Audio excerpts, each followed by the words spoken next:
My name is Margie Russell and I am 70-year-old Margie Russell had spent 70 years under Seattle's gray quilt of sky. For the last 45 of them she had risen at 4:30 a.m., walked the wet bricks of Pike Place Market, and coaxed a 1978 La Marzocco into singing the city awake. People called her the coffee grandma. Her hands still knew exactly how long to hold the portafilter, how many gentle taps before the puck was perfect. The regulars swore her espresso tasted like forgiveness. On the morning of her granddaughter Harper's 32nd birthday, Margie carried a box of her famous cardamom rose lattes, Harper's childhood favorite, up the freight elevator of a converted warehouse in Capitol Hill. The building had once been a cannery, now it housed Harper's 3 cafés, a podcast studio, and a loft that cost more per month than Margie's first house. She knocked with her elbow. No answer. She knocked again. The door flew open. Harper stood there in silk pajamas printed with tiny coffee cups, hair the color of cold brew, eyes bloodshot from last night's launch party. "Graham, I texted you. We're doing a live latte art battle in 40 minutes. Sponsors are already here." Margie lifted the box. "Happy birthday, baby. I brought the rose ones you loved when you were 10. Harper sighed the way only a 32-year-old who has been on 3 magazine covers can sigh. "Graham, that was 22 years ago.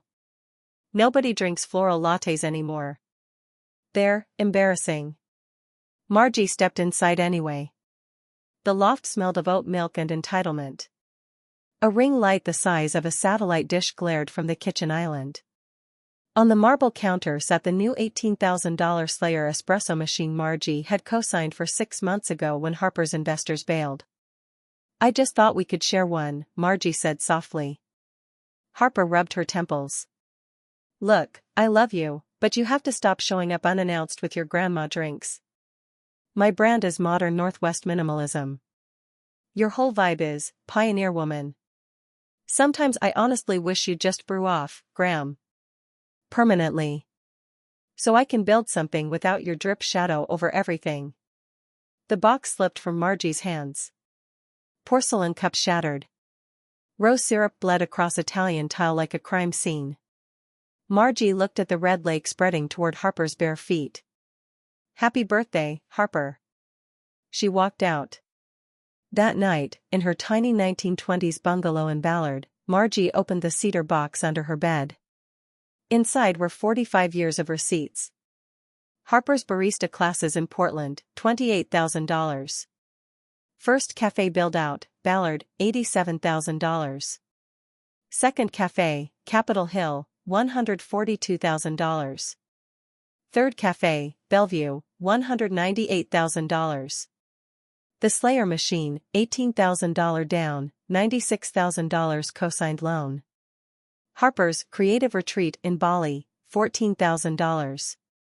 Emergency plumbing when the grease trap exploded, $9,200. Endless loans marked IOU on Post-its, $73,000. Total, $665,200. She stared until the number stopped swimming.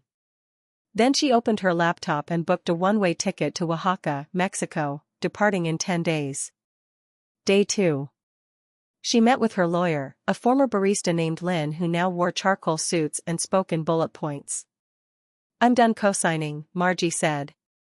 "I want the Slayer repossessed. I want out of the commercial leases I guaranteed. And I want the loft mortgage accelerated." Harper missed 2 payments. Lynn raised an eyebrow. "That will destroy her credit for a decade." "She told me to brew off permanently," Margie answered. "Consider this my resignation." Day 4.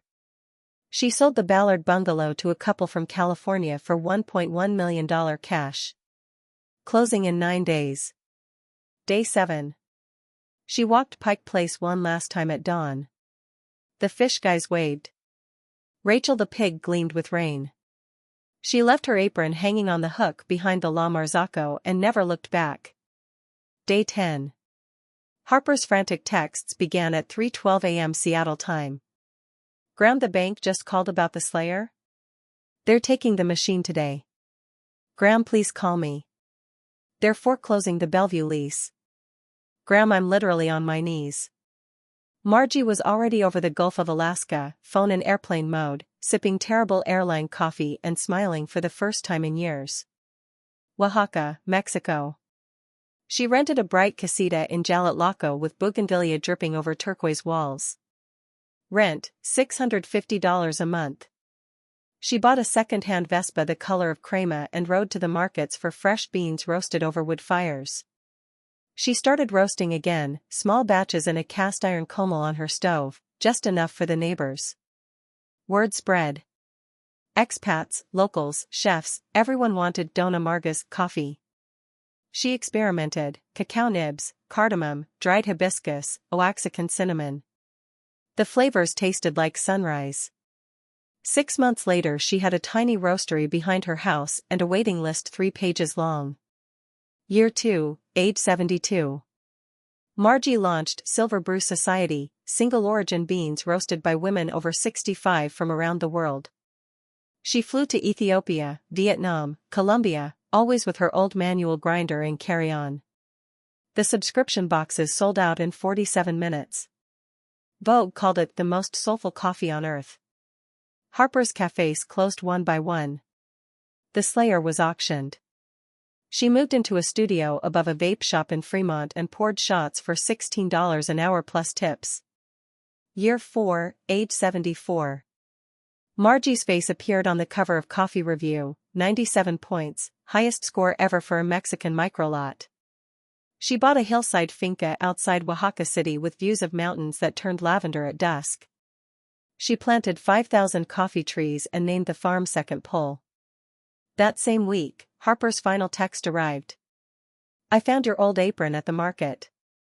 Someone was using it as a rag. I'm sorry, Graham. I get it now. Margie read it while drinking her own coffee on the veranda. She typed one line and hit send. Some things taste better the second time around. When you're ready to learn, the finca door is open. Then she blocked the number. Year 6, age 76. Silver Brew Society went global. Margie built a training center for grandmothers from Chiapas to Kerala. She wore linen shirts and silver braids and laughed louder than anyone in the room. A documentary about her life premiered at the Seattle International Film Festival. Title: The Last Drop. It won the grand jury prize. Harper watched from row 23, alone, clutching a paper cup of gas station coffee. During the Q&A someone asked Margie, "Do you ever miss Seattle?" Margie smiled. Seattle taught me rain. Oaxaca taught me how to grow after it. Year 7, age 77. One morning a battered Subaru pulled up the dirt road to the finca. Harper stepped out, hair back to its natural brown, no makeup, wearing the same apron Margie had left behind 7 years earlier, now washed and mended. She carried a small wooden box. Inside, the original brass portafilter from the 1978 La Marzocco, the one Margie had used the day Harper learned to pull her first shot at age 12. Harper's voice cracked. I kept it when they trashed the shop. I've been carrying it like an idiot for 5 years. Margie studied her granddaughter for a long moment. Then she took the portafilter, weighed it in her palm the way she used to weigh hearts. You ready to tamp with respect this time? Harper nodded, eyes full. Margie handed her a clean apron, new, turquoise, embroidered with the Silver Brew logo. Then come inside. The beans are cooling. We start at sunrise. She turned toward the roastery. Harper followed, 2 steps behind, the way apprentices have walked behind masters for centuries.